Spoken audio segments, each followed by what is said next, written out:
Ang programang ito ay rated SPG. Striktong patnubay at gabay ng magulang ang kailangan. Maaaring may masiselang tema, lengguwahe, karahasan, sexual, horror o droga na hindi angkop. Narito na naman ang advance episode ng Batang Quiapo na pinagbibidahan na si Tanggol. Nag-alala at natatakot na ang grupo ni Tanggol, lalo na si Win, kapag hindi makabalik si Tanggol sa bilangguan.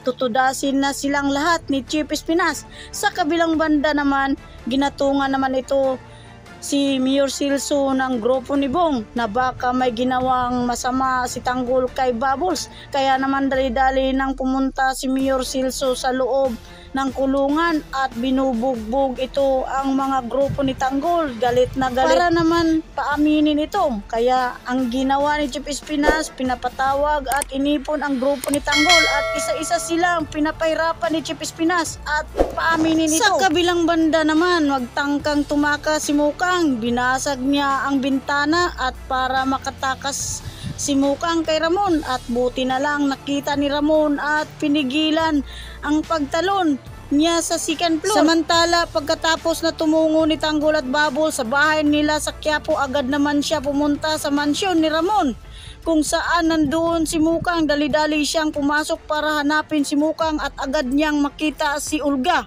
Nagulat si Tanggol at ganun din si Olga. Samantalang naririnig ito ni David ang away ng mag-asawa na si Ramon at Mukang. Dito napaisip si David na kung paano niya patakasin si Mukang para wala nang makabantay kay David.